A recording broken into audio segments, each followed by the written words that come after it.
Guys మన follower ఒకరు రీసెంట్గా ఒక కొత్త కార్ తీసుకున్నారు. మన ఛానల్లో పోస్ట్ చేసిన వీడియోస్ అవేర్నెస్తో ముందు రోజే వెళ్ళి కార్ని క్లియర్గా చెక్ చేసుకుని తర్వాత రోజు కార్ని డెలివరీ తీసుకున్నారు. బట్ కార్ని ఇంటికి తీసుకొచ్చాక ఆయనకి ఎక్కడో డౌట్ కొడుతుంది. Car back side body parts అన్ని కూడా రీపెయింట్ చేసినట్టున్నాయి. డౌట్ వచ్చి ఒక కార్ ఎక్స్పర్ట్ దగ్గర చూపిస్తే ఆయన కూడా రీపెయింటెడ్ బాడీ పార్ట్స్ అని కన్ఫర్మ్ చేశారు. మన ఫాలోవర్ వెంటనే వెళ్ళి షోరూమ్ వాళ్ళని అడిగితే ఏం తెలియనట్టు ప్రాపర్ గా రెస్పాండ్ అవ్వలేదంట. మన తెలుగుగానే కదా అంత ఈజీగా వదిలిపెడతాడా? ఒక 10 మందిని తీసుకెళ్లి గట్టిగా అడిగేసరికి అప్పుడు అసలు నిజం చెప్పారంట.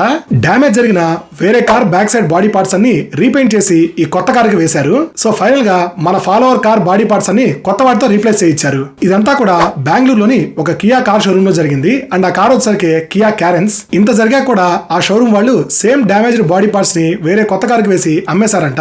ఇదంతా తెలుసుకున్న మన ఫాలోవర్ ఈ ఇన్సిడెంట్ మొత్తాన్ని మన ఛానల్లో పోస్ట్ చేయమని నన్ను అడిగారు. సో మీ ఫ్రెండ్స్ అండ్ ఫ్యామిలీలో ఎవరైనా కొత్త కార్ కొనాలని ప్లాన్ చేస్తుంటే వాళ్ళకి ఈ వీడియోని తప్పకుండా షేర్ చేయండి.